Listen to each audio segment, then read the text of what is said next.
ठीक है, अपन लोग पढ़ रहे हैं क्या चीज, अपन लोग पढ़ रहे हैं कॉर्पोरेट लॉ।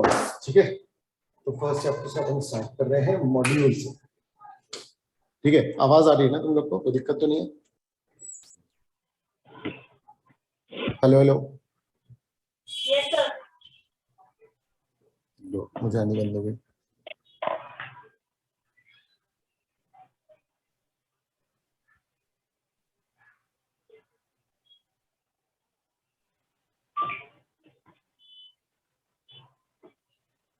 ठीक है, चलो तो देखो, सबसे पहले तो कंपनीज एक्ट 2013 में आया है ना। तो मतलब पहले 1956 में आया था, लेकिन उसके बाद फिर क्या हो गया, अमेंड हो गया 2013। एक्चुअली क्या हुआ ना कि बहुत सारे नए टाइप के कंपनीज आ गई और वो सारा कुछ शुरू का तो अपन लोगों ने किया ही था, मुझे लगता है तुम्हें याद होगा। 30 अगस्त 2013 को ऑफिशियल गैजेट में नोटिफाई हुआ है ना। तो अच्छा, ये ना बहुत अलग तरीके से आया ये वाला कि पहले 98 सेक्शन इन लोगों ने बोले कि 12 सितंबर से आएंगे, फिर 143 थोड़े बाद में किए, यानी पूरा का पूरा एक्ट एक बार में नहीं आया, इंस्टॉलमेंट में इन लोगों ने एप्लीकेबल। ठीक है, बहुत बड़ा एक्ट था ना इस कारण। अभी इंटर में भी तुम लोगों को पूरा एक्ट नहीं है, ठीक है, थोड़ा ही है। ठीक है, यस सर। है ना। चलो, तो it extends to whole of India, MCQ के लिए अगर मान लो कि ये लगता है तो। ठीक है ना। चलो, तो उसके बाद फिर नोट्स बनाते चलना, क्लियर है? ठीक है, मेरे पास कुछ हैंड रिटन भी है, तो वो मैं प्रोवाइड कर दूंगा, मतलब एक एक प्रोविजन के जो मैंने किया। ठीक है, अब सबसे पहले यस सर। किस पर अप्लाई होगा ये कंपनीज एक्ट? तो सब कंपनीज पर जो जो पहले भी बन गई है ना कंपनी, उन सब पर भी ये अप्लाई होगा। ठीक है ना। हाँ सर। Yes sir. ठीक है ना। तो 1956 से खत्म कर दिया, उसकी सारी कंपनीज अब 2013 से गवर्न हो जाएंगी। एग्जाम्पल दिया, जैसे मान लो एबीसी कंपनी बनी कब है, 1972 में। ठीक है ना। तो ये हाँ किससे सर। गवर्न होगी, 1956 एक्ट से। लेकिन अब हाँ कंपनीज एक्ट 2013 जो है वो इस पर भी एप्लीकेबल होगा, जो बाद में बनेगी, मतलब एक्ट के पहले बनी है कंपनी, उस पर भी एप्लीकेबल होगा। ठीक है। हाँ सर। अब ठीक है, कुछ स्पेशल कंपनीज होती है,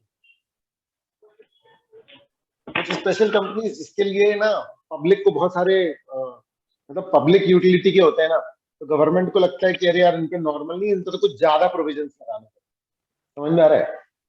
तो अब अकेले कंपनीज एक्ट में सब घुसेड़ देते तो बड़ा दिक्कत होती। तो इन लोगों ने कहा कि भैया इंश्योरेंस कंपनी जो है उस पर अलग से एक इंश्योरेंस एक्ट भी लगेगा, और एक इन लोगों ने अलग यस। से एक इशू किया, आईआरडीए, वो भी लगेगा। हाँ। ठीक है ना। तो कुल मिला के ये समझ लेना कि इंश्योरेंस कंपनी में कुछ एक्स्ट्रा प्रोविजन लगेंगे, कंपनीज एक्ट भी लगेगा ऐसा नहीं, लेकिन इसके लिए स्पेशल एक्ट भी बना। ठीक है ना। Yes sir. ऐसी बैंकिंग कंपनीज का है, तो बैंकिंग कंपनीज का हेड है आरबीआई, ये तो पता ही होगा, यस सर। है ना। इंश्योरेंस कंपनी का हेड है आईआरडीए। हाँ सर। ऐसी इलेक्ट्रिसिटी कंपनी है, इलेक्ट्रिसिटी ना एक्चुअली में स्टेट गवर्नमेंट से होता है वो मैनेज।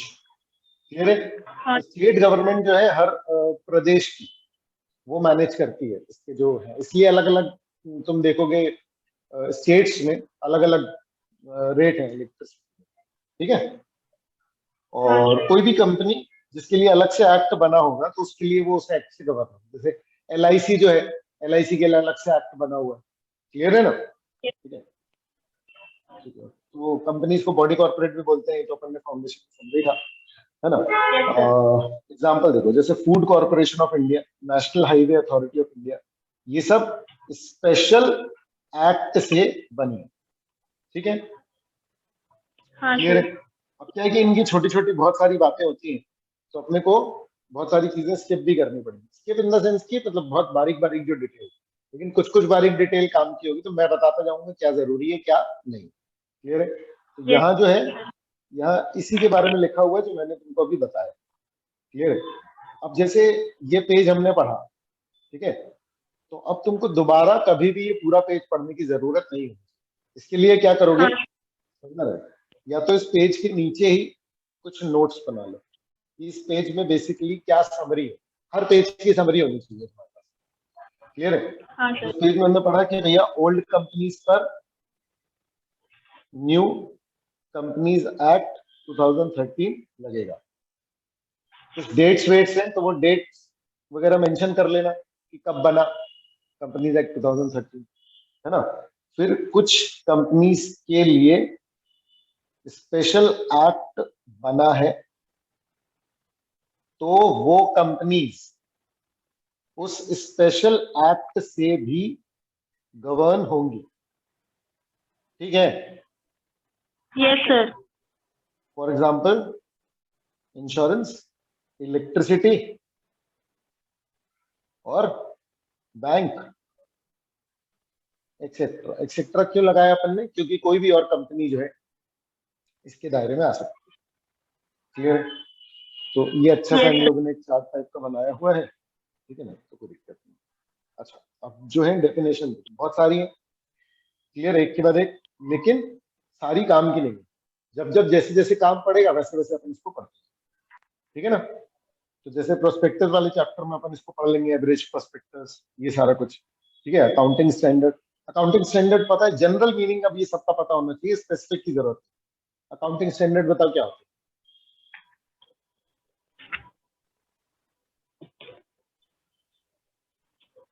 अपन लोग असेट को मतलब डेबिट करते हैं, बैलेंस शीट में लेकर के जाते हैं, एक्सपेंस को डेबिट करते हैं, पीएनएल में लेकर के जाते हैं, ट्रेडिंग में लेकर के जाते हैं, ठीक है। हाँ यस सर। क्या चीज पीएनएल में जाएगी, क्या चीज असेट पे जाएगी, ये नॉर्मल। अगर मैं तुमको बोलूंगा बिल्डिंग, तुम बोलोगे एसेट। मैं हाँ बोलूंगा सर। तुमको रिपेयर से, तुम बोलोगे पीएन। लेकिन अगर मान लो कि मैं बोलूं कि भाई कोई बिल्डिंग है, उसमें मैंने फ्लोरिंग करवाई, अब बताओ ये जो फ्लोरिंग करवाई है फिर ये एसेट पे जाएगा या ये पीएनएल में जाएगा, ये सब। तो जो बेसिक बेसिक है वो तो अपन लोगों ने फाउंडेशन में सीख लिया, लेकिन जो ट्रिकी है, जिनको हाँ सर। जिनके बारे में ये तय करना मुश्किल है कि ये एसेट बनेगा या ये एक्सपेंस बनेगा, तो फिर अपने को चाहिए होते हैं अकाउंटिंग स्टैंडर्ड्स, ठीक है। तो हाँ बहुत यस सारे सर। अकाउंटिंग स्टैंडर्ड्स हैं जो इशू हुए। हाँ कंपनीज एक्ट के सेक्शन 133 के थ्रू उसकी एप्लीकेबिलिटी लाई गई। अरे सर, ये जो पूरा पैच है इसमें लिखा हुआ है कि आईसीएआई ने इशू करे हुए हैं, है ना। अच्छा, गवर्नमेंट ने भी एक अथॉरिटी बनाई है जिसका नाम है एनएफआर, सुना है नाम आपने? Yes. National financial reporting authority. तो कुल मिलाकर के अभी आईसीएआई के स्टैंडर्ड्स हैं, लेकिन गवर्नमेंट ने पावर किसको दे रखी है? एनएफआर। पास्ट में इसका हाँ नाम होता था नाकास। नाकास मतलब national advisory committee on accounting standard, ठीक है ना। तो उसके हाथ में था ये सारा कुछ, क्लियर है। तो अभी भी इन लोग आईसीआई के स्टैंडर्ड फॉलो कर रहे हैं, लेकिन नाफरा जब बोलेगा तब, मतलब कुल मिलाकर के नाफरा के हाथ में है कंट्रोल। देखो समझो, अकाउंटिंग स्टैंडर्ड का बेसिक मीनिंग यही है। ये जो एक्स्ट्रा बातें हैं ये आपको मतलब कि जब पर्टिकुलर सेक्शन में पहुंचेंगे, सेक्शन 133 की बात है ये, तब अपन करेंगे। ये सेक्शन डबल इंपॉर्टेंस रखता है क्योंकि ये कॉर्पोरेट लॉ में भी इंपॉर्टेंट है, सेकंड ग्रुप के ऑडिट में, ठीक है। और पर्टिकुलरली ये तो वैसे तो ये अकाउंट्स के लिए भी इंपॉर्टेंट हो जाता है, ठीक है ना। चलो, ठीक है, बाद में पढ़ेंगे। ऑल्टर, ऑल्टरेशन मतलब कि, ठीक है, एडिशन, ये सब। अच्छा, आर्टिकल्स मतलब आर्टिकल्स ऑफ एसोसिएशन जिसमें कंपनी के रूल्स होते हैं, डिटेल में ये सेक्शन में आएगा, वहां पर पढ़ लो, ठीक है। डेफिनेशन में कुछ नहीं है, डेफिनेशन में लिखा है जैसा ओरिजिनली बना या टाइम टू टाइम चेंज होता गया, तो इसमें कुछ नहीं है, ठीक है।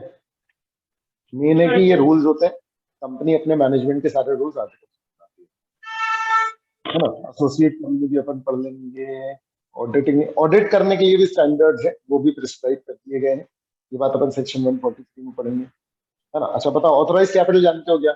ऑथराइज कैपिटल के यस। नॉमिनल कैपिटल, है ना, जो कंपनी के मेमोरेंडम में लिखा होता है, ड्रीम कैपिटल टाइप का। इससे ऊपर नहीं जा सकते, लेकिन हाँ कल को इसको भी अपन बढ़ा सकते हैं, ठीक है। बेटर कर सकते। बोर्ड ऑफ डायरेक्टर कौन होते हैं? जो कंपनी चलाते हैं। जो कंपनी चलाते हैं, यही एक्चुअली में मेन होते हैं। कंपनी का ब्रेन ब्रेन यही होते हैं। अपन कंपनी को सेपरेट लीगल एंटिटी बोलते जरूर है, समझ रहे हैं? लेकिन हाँ। एक्चुअली में वो कौन पर्सन है जो कि कंपनी बन के डिसीजन ले रहा होता है? Director, board of director. Board of directors. Individual director के पास पावर नहीं होती, इसके पास होती है पावर ग्रुप के पास। ठीक है। तो जैसे मान लो कि मुकेश अंबानी है, तो मुकेश अंबानी नहीं करेगा सारे डिसीजन, वो प्रैक्टिकली हो सकता है क्योंकि वो बहुत सारे डायरेक्टर्स को अपने घेरे में ले लेगा, लेकिन लीगली ये डिसीजन कौन लेता है? ग्रुप मिलके, ठीक है ना? Yes sir. क्लियर है? बॉडी कॉर्पोरेट की डेफिनेशन देख लेंगे, इसमें रूल्स नहीं दिए हुए, इसलिए अपन इसको जब आएगी ये डेफिनेशन तब पढ़ेंगे, क्योंकि रूल्स में भी कुछ कुछ बातें होती है, ठीक है ना? Yes sir. हाँ सर। बुक्स ऑफ अकाउंट्स आगे आएगा, ठीक है। ब्रांच ऑफिस हो सकते हैं कंपनी के, ठीक है। कॉल्ड अप कैपिटल पता है क्या होता है?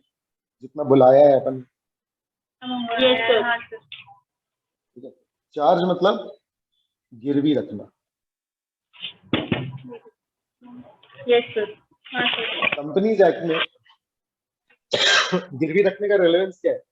जब भी कुछ गिरवी रखो तो आरओसी को बताओ। आरओसी, आरओसी क्या होता है? Registration of company. Registrar of company. देखो कंपनी का पूरा माई बाप यही होता है, लगभग हर स्टेट में एक ऑफिस होता है कंपनी का, ये इसका रजिस्ट्रार का, जो उस स्टेट की सारी कंपनीज का की हैंडलिंग करता है। कंपनी को जो भी परमिशन चाहिए होती है वो कहाँ से मिलती है? आरओसी से। क्लियर है? तो Yes. एक्चुअली ना देखो समझो, एक जो कंपनी फॉर्म होता है ना, वो Yes, sir. ऑलरेडी थोड़ा सा पब्लिक फॉर्म होता है, यानी कंपनी को अपनी हर चीज पब्लिक को डिस्क्लोज करनी पड़ती है, प्राइवेट को कम करनी पड़ती है और पब्लिक कंपनी को ज्यादा करनी पड़ती है। लेकिन कंपनी अपने आप में ही फॉर्म थोड़ा पब्लिक डिस्क्लोजर टाइप का, तो कहाँ जाकर के बताएं एक एक बंदे? तो इसके लिए प्रोविजन बनाया गया कि कंपनी हर एक चीज किसको बता देगी? आरओसी। इसलिए मैक्सिमम चीजें तुम देखोगे तो उसकी फाइलिंग होती है कहाँ पर? आरओसी के पास। और आरओसी को बता दिया मतलब हमने पब्लिक को बता दिया। हाँ सर। Yes sir.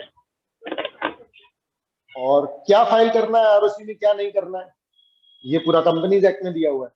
तो तुम देखोगे हाँ, ऑलमोस्ट हर चीज जो है वो अपने को फाइल करनी पड़ेगी। क्लियर है? हाँ सर। है ना? अच्छा, चार्टर्ड अकाउंटेंट का मीनिंग क्या होगा यहाँ पर कंपनी एक्ट के हिसाब से? सुन लो ध्यान से, यहाँ पर इंपॉर्टेंट है, चार्टर्ड अकाउंटेंट सिर्फ प्रैक्टिस वाला, ऑफ प्रैक्टिस, मतलब जॉब वाला नहीं। Yes sir. जॉब वाला सीए नहीं, क्लियर है? प्रैक्टिस वाला, जिसका अपना ऑफिस खोल के रहता। तुम्हें डिफरेंस पता है जॉब वाला सीए और प्रैक्टिस वाला सीए? हाँ सर। प्रैक्टिस वाला सीए मतलब उसको एक और सर्टिफिकेट लेना पड़ता है इंस्टीट्यूट से, फ्री में मिलता है, ऐसा नहीं है, ठीक है? बस उससे ये हो जाता है कि भैया तुम ऑफिस खोल के रहो, ऐसा नहीं। Yes sir. मेरे है ना, सीईओ सीएफओ, ठीक है। कंपनी की definition, incorporated under this act और एनी अदर एक्ट। इनकॉर्पोरेटेड मतलब रजिस्टर्ड, ठीक है। Yes sir. जो भी कंपनी बनती है उसके नाम के आगे लिमिटेड या प्राइवेट लिमिटेड लिखा होता है। बाकी अपन नेम क्लॉज में पढ़ेंगे कि किसी भी कंपनी को नहीं भी लगाना, अगर नॉट फॉर प्रॉफिट कंपनी है ना, ठीक है। नॉट फॉर प्रॉफिट को क्या करना पड़ता है? इसको सेक्शन 8 भी बोलते हैं। इसके नेम में इसको लिमिटेड या प्राइवेट वगैरह लिमिटेड लगाने की जरूरत नहीं पड़ती। नहीं होती। कंपनी लिमिटेड बाय गारंटी, ये याद है क्या? हाँ sir. Yes sir. Limited by shares, है ना, ठीक है। Yes sir. ओके, कंट्रीब्यूटरी कौन होता है? एक्चुअली जब कंपनी बंद होती है ना, तो जितना भी अनपेड अनपेड रहता है जिसका भी, उसको बुलाते हैं कि हाँ भाई अनपेड कैपिटल है, चलो पैसे। समझ में आ रहा है क्या? है ना? Yes sir. तो उस समय ये लोग कंट्रीब्यूटरी होते, कंपनी बंद हो गई और उसका लोन वोन बचा है, तो जो लोग कंट्रीब्यूट करेंगे वो लोग क्या कहलाएंगे? कंट्रीब्यूट, ठीक है। अब यस सर। कंट्रोल वर्ड की डेफिनेशन भी दी हुई है, एक्चुअली बहुत जगह ये यूज होती है, इसलिए ये दी हुई है। जैसे मान लो एक कंपनी दूसरी कंपनी को कंट्रोल कर रही है, याद करो अपन लोगों ने डिस्कशन किया था इसका, सब्सिडरी और होल्डिंग वाला टाइप। तो कंट्रोल की भी डेफिनेशन इसमें दी हुई, कई जगह यूज होती है, ठीक है ना। कंट्रोल की डेफिनेशन अपन यहाँ से एग्जैक्टली कंट्रोल मतलब, ठीक है। डिवेंचर होल्डर, ये इंटर में इसका थोड़ा ज्यादा वैल्यू है, बाकी डिवेंचर होता वही है जो अपन ने डिस्कस किया था, ठीक है। हाँ सर। डेट वाला इंस्ट्रूमेंट होता है, कोई बंदा खरीदेगा तो इसका मतलब ये होगा कि उसने कंपनी को लोन दिया। डिवेंचर के फेस पे इंटरेस्ट रेट होता है जिस रेट से कंपनी पेमेंट करती है, ठीक है ना। डायरेक्टर हाँ, मतलब इंडिविजुअल डायरेक्टर, जैसे बोर्ड ऑफ डायरेक्टर में जो लोग शामिल होते हैं वो सारे डायरेक्टर। डिविडेंड मतलब कंपनी जो प्रॉफिट कमाती है वो बांट देती है, तो उसको क्या कहते हैं, डिविडेंड।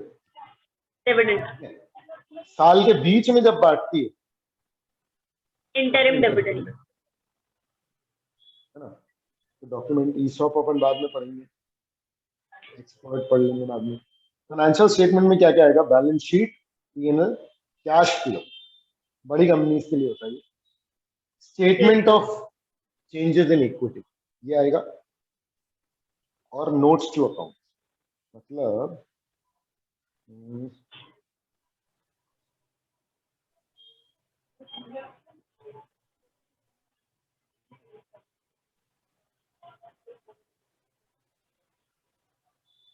ये देख रहे हो,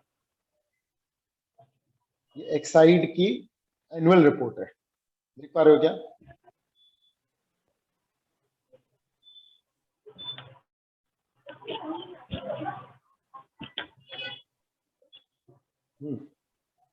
देख रहे हो क्या, यस सर, यस सर, है ना।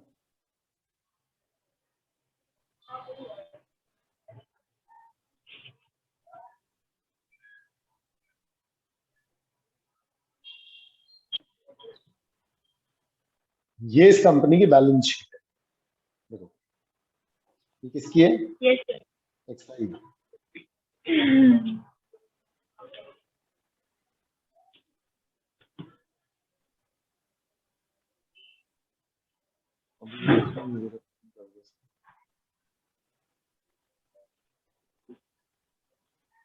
छोड़ो ठीक है, चलो छोड़ो, नहीं लिखने दे रहा। तो ये एक्साइड की बैलेंस शीट है, यस सर, इसको अपन फाइनेंशियल स्टेटमेंट्स बोलेंगे, ठीक है। उसके बाद फिर ये इसका स्टेटमेंट ऑफ पेमेंट, तो ये नाम भी बिल्कुल वो है, ये नाम भी बिल्कुल पक्के हैं, समझ में आ रहा है क्या, मतलब ये हाँ, चेंज yes, नहीं हो sir. सकता, बिल्कुल लीगल लॉ से गवर्न होता है, ये पूरा सीक्वेंस इसका सब गवर्न होता है प्रॉपर्टी, ठीक है। तो पीएनएल, फिर उसके बाद फिर ये कैश फ्लो है, ठीक है। Yes. ये है statement of changes in equity, ठीक है। Yes, sir. और ये है फिर notes to, notes to accounts में आपके फाइनेंशियल स्टेटमेंट को एक्सप्लेन कर, देखो मैंने शुरू से तुमको यही बताया कि अकाउंटिंग पूरी काय के लिए होती है, इंफॉर्मेशन के लिए, समझ में आ रहा है। हाँ सर, तो ये जैसे मान लो कि इन लोगों ने लिखा है, ये जैसे मान लो कि ये लिखा हुआ है कैश फ्लो, नहीं मान लो ये है ना, इन लोगों ने लिखा है रेवेन्यू फ्रॉम ऑपरेशन। अब रेवेन्यू फ्रॉम ऑपरेशंस कितना लिखा है इन लोगों ने,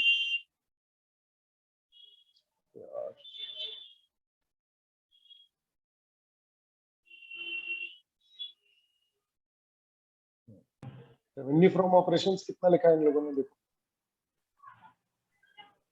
revenue from operations nine are eight 9. Five six 9856 crore 1920 का है।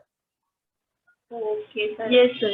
अच्छा ऊपर लिखा है रुपीज इन करोड़. ये ऊपर में रुपीस करोड़ दिया हुआ है, ठीक है। Yes, sir. तो भैया क्या क्या शामिल है इनके रेवेन्यू फ्रॉम ऑपरेशंस, या रेवेन्यू कैसे रिकॉग्नाइज करते हैं, हर किसी भी चीज को रेवेन्यू मान ले तो दिक्कत होगी ना, समझ आ हाँ रहा है। सर, हाँ सर. इसलिए इसमें नोट नंबर दिया हुआ है, इसका एक्सप्लेनेशन कहाँ पर है 26, ये सिर्फ Note इसलिए है number- ताकि कोई भी यूजर हो ना उसको समझ में आए, क्या समझ में आए, Yes, कि भैया रेवेन्यू फ्रॉम ऑपरेशंस में क्या क्या, हाँ सर. इसलिए नोट्स भी, ये जो है नोट्स, ये एक्सप्लेनेटरी नोट्स, ये क्या माने जाएंगे, part of financial statement. Statement. Yes, ये sir. फाइनेंशियल स्टेटमेंट की डेफिनेशन में ये इंक्लूड है। हाँ सर. 26 ये रहा उसकी डिटेल।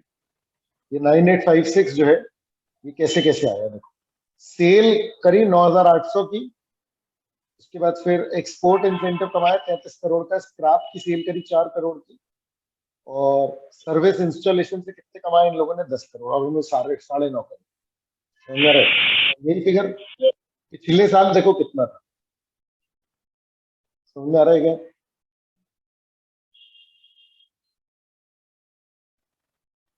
क्लियर है क्या ये? ठीक है। Yes sir. और उसके अलावा अगर तुम देखोगे तो ये डिटेल भी दी हुई है, रेवेन्यू का सेग्रीगेशन, इंस्टीट्यूशनल सेल मतलब कंपनीज को कितना बेचा, इंडिविजुअल्स को कितना बेचा, नॉन इंस्टीट्यूशनल मतलब कि इंडिविजुअल्स को कितना बेचा, इंडिया में कितना बेचा, आउटसाइड इंडिया कितना बेचा, देख पा रहे हो? Yes sir. ये यूजर को ये सारी इंफॉर्मेशन देनी है, रेवेन्यू में चेंजेस और ये सब। तो एक्चुअल लाइफ में बहुत डिटेल्ड होता है, तुम लोगों को इतना है नहीं।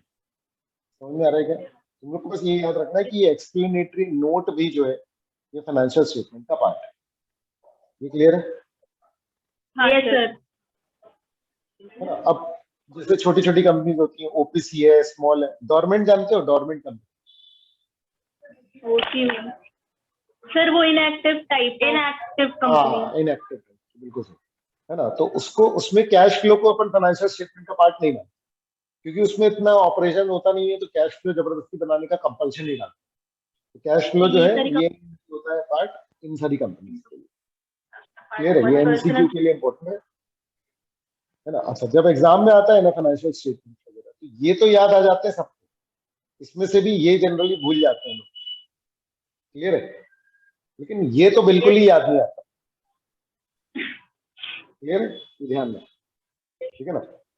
अच्छा, प्राइवेट कंपनी भी अगर मान लो कि स्टार्टअप है, तो फिर उसको भी कैश फ्लो बनाने का कंपल्शन नहीं। समझ आ रहा है क्या? हाँ सर।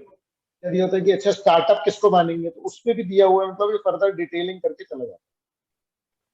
क्लियर है? तो जब खूब सारा पढ़ लोगे ना, तो ये रिकनेक्शंस एस्टैब्लिश हो जाएंगे। क्लियर है? हाँ यस। फाइनेंशियल ईयर कब से कब तक होता है? 1 अप्रैल से 31 मार्च। Yes sir. मान लो कि अपन ऐसे दिन ये, हाँ ठीक सर। है? मान लो कोई कंपनी बनी 15 जुलाई को, तो उसका फाइनेंशियल ईयर फर्स्ट कब खत्म होगा? 15 जुलाई 21 को बनी है, तो फाइनेंशियल ईयर कब खत्म होगा? कितने टाइम 31 होगा? मार्च 22, कोई होगा सर। 31 मार्च, ठीक है? लेकिन अगर कोई कंपनी बनी 1 जनवरी 22 को, 31 दिसंबर को होगा सर। नहीं 31 दिसंबर नहीं, मार्च ही को होगा, लेकिन 31 मार्च 23 को होगा इसका। याद रखना, क्लोजिंग फाइनेंशियल ईयर की 31 मार्च को। यस सर, समझ गए। क्लियर है? इसमें यही दिया हुआ है, ठीक है?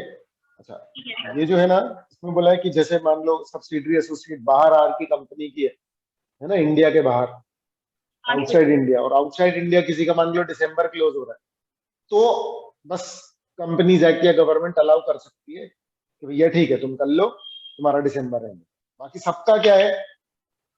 31 मार्च ही रहेगा।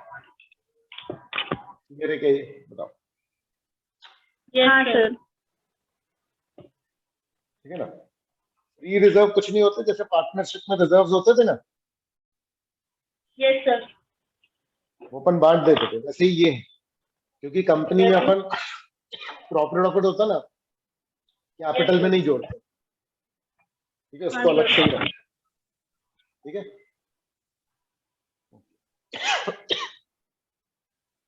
फिर गवर्नमेंट कंपनी किसको बोलते हैं? Inactive company. गवर्नमेंट बोलते हैं, गवर्नमेंट सुनाई। गवर्नमेंट। ये जो स्क्रीन दिख रही है ना तुम लोग को, हाँ दिख रही है सर, पर हम लोग बुक में लिखने लगे थे तो फिर नीचे देख लिया था।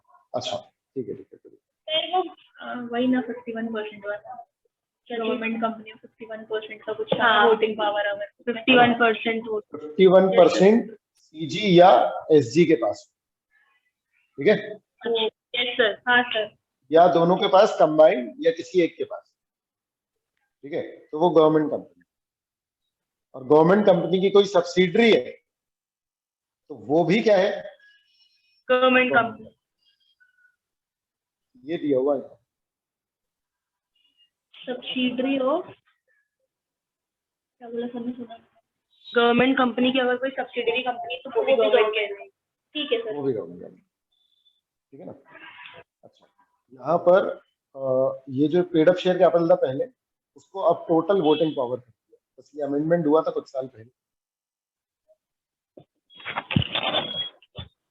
क्या चीज? तो ये 51% जो है हाँ, टोटल sure. वोटिंग पावर होना चाहिए, ठीक है। हाँ, sure. ये एग्जाम्पल सारे जरूर पढ़ लेना। मॉड्यूल को बहुत इंपॉर्टेंस देता है इंस्टीट्यूट, तो मॉड्यूल के जितने भी एग्जाम्पल उनको ऐसे Yes, मार्क sir. करना, जब भी तुम ऐसे फ्लिप कर रहे हो मॉड्यूल या कुछ भी, तो ये जरूर रीड कर लेना चलते, रिवीजन Yes, उस sir. पर हम रखते हैं। हाँ सर। लेकिन इसमें पूरी डेफिनेशन ही आ जाती है एक्चुअली, है ना, तो ये कोई खास नहीं है इसमें। लेकिन हाँ, एज इट इज अगर आ गया आपको तो ध्यान, ठीक है। अब होल्डिंग कंपनी और होल्डिंग कंपनी की डेफिनेशन नहीं, होल्डिंग बोला जिसकी कोई सब्सिडी, मेन डेफिनेशन किसकी है? Subsidiary company. Yes sir. Clear है? हाँ सर। अच्छा, इशूड कैपिटल पता है कितना क्या होता है? यस सर, जो इशू किया जाए ऑथराइज में से जितना इशू किया वो इशू। उसको इशू। क्लियर है? Yes sir. ठीक है ना। फिर क्या है? की मैनेजरियल पर्सन, इसको इंपॉर्टेंट मार्क कर लेना, है ना, ये कई बार आ जाती है। Yes sir. की मैनेजरियल पर्सनल को अलग से इंपॉर्टेंस दी गई है कंपनी का, तो ये लोग सब इसमें आते हैं। हाँ सर। Yes sir. तो ये इन लोगों ने थोड़ा कलरफुल बना दिया इसको, सीईओ, एमडी, मैनेजर। अच्छा, मैनेजर ये नॉर्मल मैनेजर नहीं है, पूरे कंपनी मैनेज करने वाला मैनेजर, ठीक है। सर हम लोग की book Yes. Black and white PDF में तो रंग बिरंगी दिख रही है। हाँ बेटा, खर्चा कम करती है ना, मटेरियल के तो पैसे खूब ले लेती है, लेकिन खर्चा कम करती है। वही सर, और काली काली सफेद है, पूरी रंग बिरंगी भी नहीं है। मतलब उन लोगों ने बता दिया है कि इंटर में कोई रंग नहीं है, आपको बस ऐसी जीवन जीना है, ब्लैक एंड व्हाइट। वो फाउंडेशन में अट्रैक्ट करना पड़ता है ना स्टूडेंट्स को, इंटर में तो फिर अपने हो जाते हैं, ऐसा हो जाता हाँ सर। है ना। ये सीएस इन कंपनी जो केएमपी है, ये बाहर वाला नहीं है, ये प्रैक्टिस वाला सीएस नहीं है, ये वो सीएस है जो उसी कंपनी में जॉब करता है। क्लियर है? Yes sir. WTD मतलब होल टाइम डायरेक्टर, ये ऊपर लिखा है मेरे हिसाब से, ठीक है। और सीएफओ तो यही लिख सकते हो, सीएस, WTD, सीएफओ, और ये सीईओ या एमडी या मैनेजर, ठीक है। अच्छा, इसमें अमेंडमेंट भी आया था, तो वो सब देख लेना, है ना, मॉड्यूल भी कई बार अमेंडेड नहीं होता है, ठीक है ना। हाँ सर। ध्यान रखना पड़ेगा, इन लोग अलग से कोरिगेंडम दे देते हैं और फिर वो पढ़ते बैठे। क्लियर है? Yes sir. अच्छा, अमेंडमेंट्स ना, कई बार अमेंडमेंट्स बहुत ओवररेटेड होते हैं। यूट्यूब चैनल लोग चलाने के लिए ना अमेंडमेंट्स को बहुत ज्यादा इंपॉर्टेंस देते हैं, कई बार होते भी है इंपॉर्टेंट, लेकिन कई बार बहुत छोटी छोटी चीजों को बहुत ज्यादा हाईलाइट करते हैं। Yes sir. वीडियो ज्यादा लंबा बने और मतलब ज्यादा से ज्यादा देर व्यूइंग होती है, तो ज्यादा कमाई होती है ना उनकी यूट्यूब पे, इसलिए। यस सर, सही बात है। इसलिए वो कोशिश करते हैं कि ज्यादा से ज्यादा टाइम तुम उसमें रहो, ठीक है। चलो, लिस्टेड कंपनी जो किसी न किसी स्टॉक एक्सचेंज में लिस्टेड हो, हमारे देश में दो मेन स्टॉक एक्सचेंज है, एनएसई और बीएसई। मुझे लगता है अपन ने बीसी के एमएस के डिस्कशन किए होंगे थोड़ी बार, ठीक है। Yes sir. जिसकी भी सिक्योरिटीज लिस्टेड। अच्छा, सिक्योरिटीज बड़ा वर्ड है ना, शेयर से, सिक्योरिटीज में डिपॉजिट डिपॉजिट सब बहुत सारी चीजें, यस सर। हाँ सर, सिक्योर है ना। तो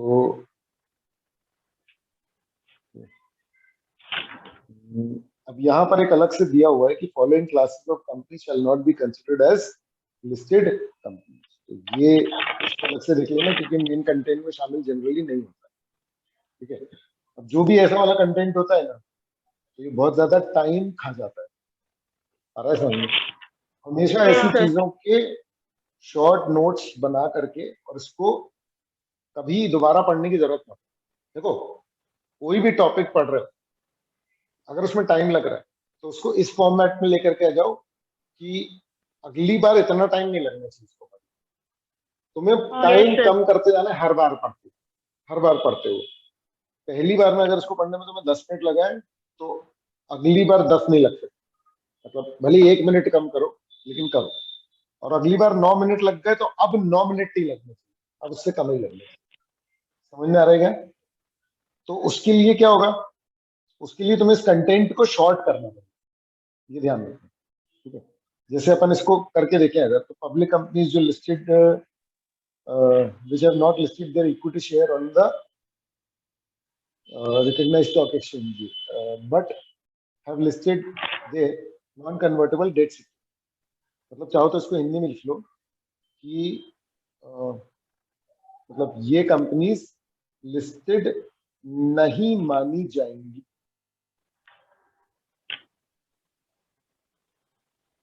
कौन सी? फर्स्ट है जिसके ऐसे कर लो इसको, है ना, जिसके शेयर्स तो लिस्टेड नहीं है बट, जिसके शेयर लिस्टेड नहीं है बट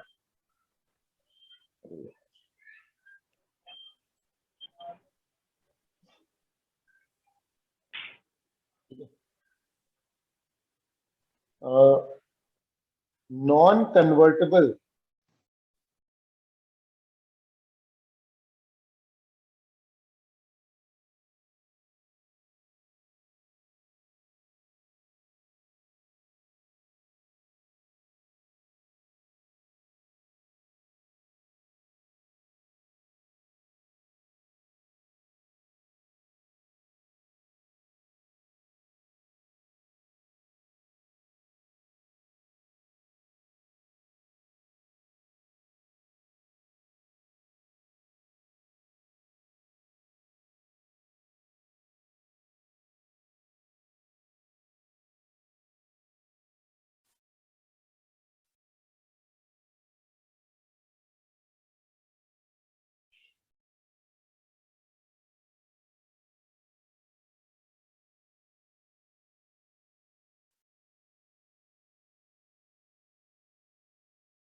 तो 40 मिनट्स हो गए थे क्या?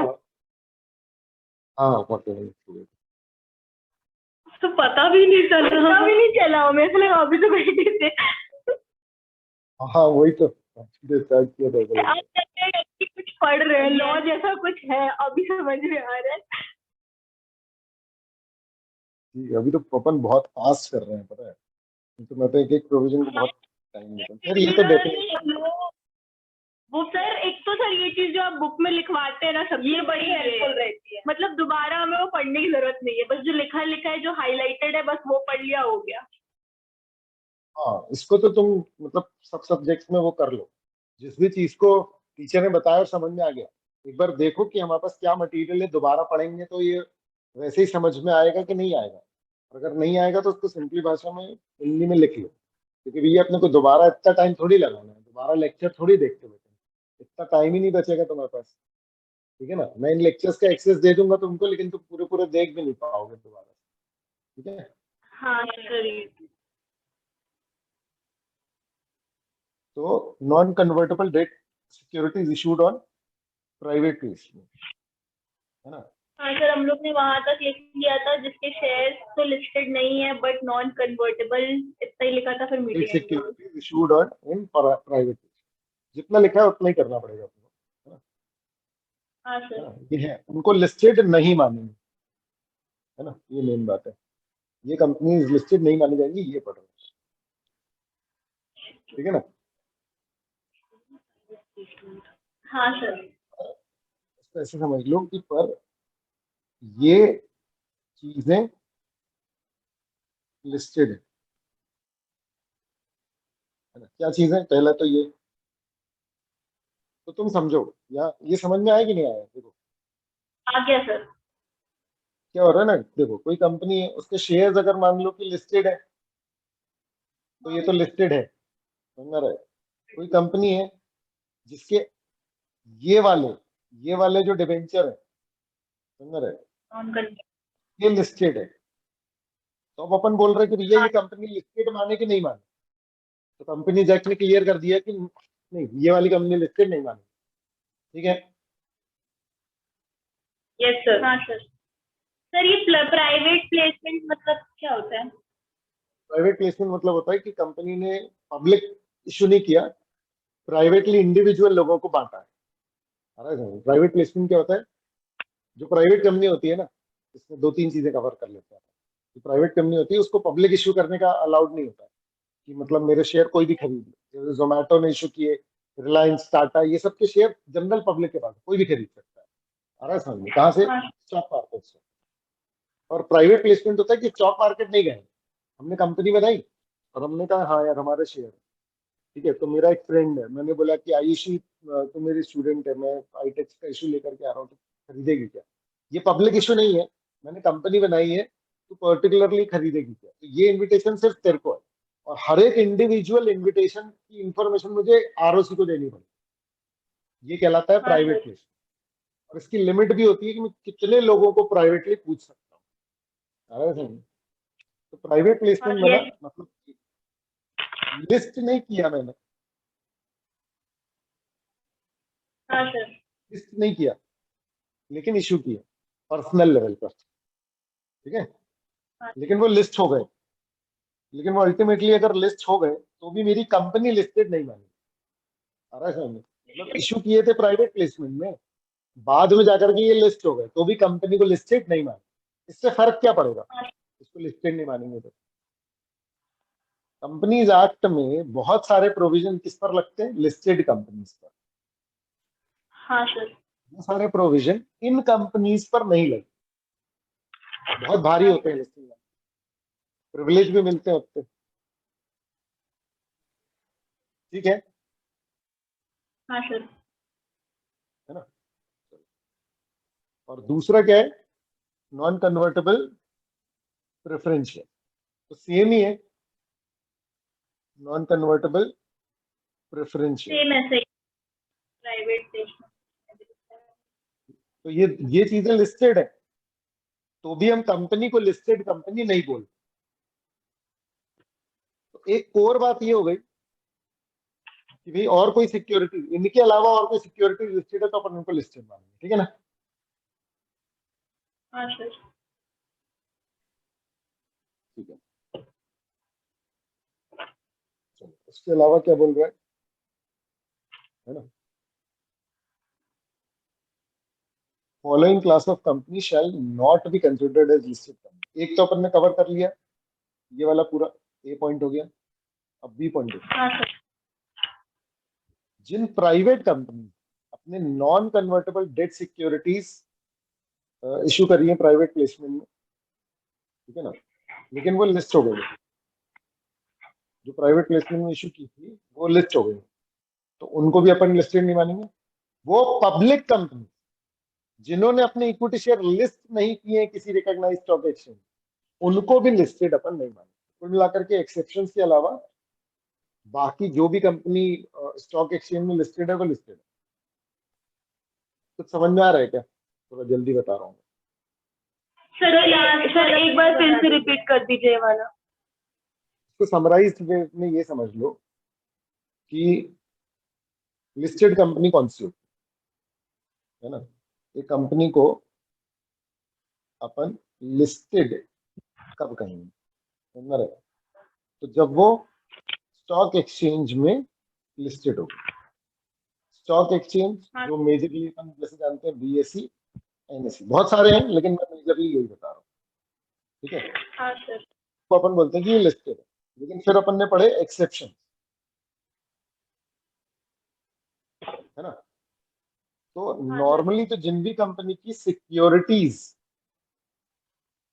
अगर बीएसई एनएसई या किसी भी रिकॉग्नाइज्ड स्टॉक एक्सचेंज में लिस्टेड है तो वो कंपनी को अपन बोल देते कि वो लिस्टेड है, हाँ सर। ठीक है। लेकिन जिस कंपनी के ये वाले इंस्ट्रूमेंट्स लिस्टेड है उसको अपन नहीं बोलेंगे कि ये कंपनी लिस्टेड है। Yes sir. हाँ सर। जिस प्राइवेट कंपनी के ये वाले शेयर लिस्टेड है, ये नॉन कन्वर्टेबल डेट सिक्योरिटीज वाले, इसको भी इसको अपन भी क्या नहीं बोलेंगे बोल। कि ये भी लिस्टेड नहीं है। वो पब्लिक कंपनी जिसके शेयर लिस्टेड नहीं है उसको अपन क्या बोलेंगे, ये लिस्टेड नहीं है। पब्लिक कंपनी जिसके शेयर लिस्टेड नहीं है वो लिस्टेड कंपनी नहीं है। है ना। बाकी इसमें दिया हुआ है कि एक पर्टिकुलर सबसेक्शन 3 दिया हुआ है सेक्शन 23 में, ज्यूरिसडिक्शन स्टॉक एक्सचेंज इन ज्यूरिसडिक्शन, ये वाला तो ये अभी छोड़ दो। आ रहा है समझ में, ठीक है ना। अगर इसका केस लॉ आता है तो कैसे आएगा कि कुछ पर्टिकुलर स्टॉक एक्सचेंज ऐसे हैं जिनको अलग किया हुआ है, इन स्टॉक एक्सचेंज में लिस्टेड है, इसको लिस्टेड नहीं मानेंगे। तो ये सी पॉइंट जो है वो मेनली ये बोल रहा है कि आप मेन स्टॉक एक्सचेंज में नहीं लिस्टेड, किसी ज्यूरिसडिक्शन वाले में लिस्टेड हो तो हम आपको नहीं बोलेंगे कि आप लिस्टेड। समझ में आया, थोड़ा अजीब हो गया। ओके। समझ गए हो ये वाला सी वाला। सर यही बोल रहे हैं ना इसमें कि किसी पर्टिकुलर स्टॉक एक्सचेंज में लिस्टेड नहीं है और किसी रिकॉग्नाइज्ड स्टॉक मतलब एक्सचेंज मेन में वाले अगर में नहीं है, लिस्टेड नहीं माना जाएगा मेन और वाले में स्टॉक नहीं है, एक्सचेंज। किसी ऐसे ही वैसे ही में है। हाँ किसी अगर किसी मेन वाले में नहीं है ऐसे ही वैसे में, ठीक है, बस इतना ही लिख लेंगे, मैं समझ जाऊंगी। ठीक है,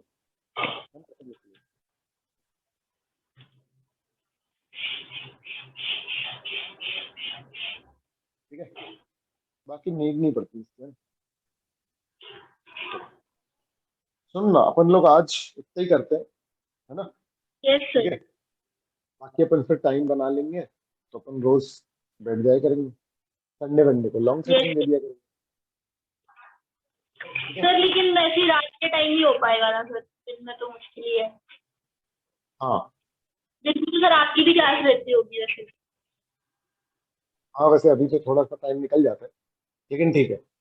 अगर मान लो मेरे को टाइम मिला तो मैं रिकॉर्ड कर दिया करूंगा उसके आगे का लेक्चर, तो वो देख लेना। यस दिन सर। में मेरे को टाइम मिला तो मैं रिकॉर्ड कर दूंगा, तुम लोग देखते रहना फिर, यस ठीक है सर। है ना। यस है ना, सर। कभी मैं शाम को बिजी रहता तो भी तुम्हारी क्लास हो जाएगी, ठीक है। यस ठीक है सर। ठीक है, तो इसको अपन प्रॉपर पढ़ना चालू कर दें और मॉड्यूल के सारे क्वेश्चन वेश्चन बहुत ध्यान से करना। जितनी भी आरटीपी वगैरह है, इंस्टीट्यूट का जितना मटेरियल है नेट से निकाल लो, ठीक है। उसको हाँ यस। पहले से ही थोड़ा थोड़ा सा करते जाओ। किसी भी टॉपिक के बारे में ये मत समझना कि 100% होल्ड आ जाए फिर मैं उसके क्वेश्चन आंसर करूँ, नहीं, क्वेश्चन आंसर तो करते ही जाओ। समझ रहा है, लॉ में सबसे मेन यही रहता है कि जितने प्रोविजंस याद रहता है, याद रहने के लिए बैठ करके याद नहीं करना होता, उसको बार बार करना होता है। जितने क्वेश्चन आंसर करते जाओगे ऑटोमेटिकली याद होता है। जैसे कॉन्ट्रैक्ट टेक के सेक्शंस कैसे याद हुए होंगे तुम्हें फाउंडेशन में, यस जब तुमने बहुत बार लिख लिए तो ऑटोमेटिकली याद होगा, हाँ सर। है ना, कि अलग से बैठ के याद किए। क्या की सर फाउंडेशन में? हाँ, कि सर बैठ के तो कुछ नहीं याद किया, लिखते लिखते ही हो गया वो सब, तो इतना लिख लिया था कि याद ही हो गया। तो बस यही चीज का ध्यान रखना कि लिखते हाँ लिखते ही यस याद सर। करना, ठीक है ना। हाँ चलो सर। कल करते हैं कंटिन्यू, ठीक है। Okay sir, thank you sir.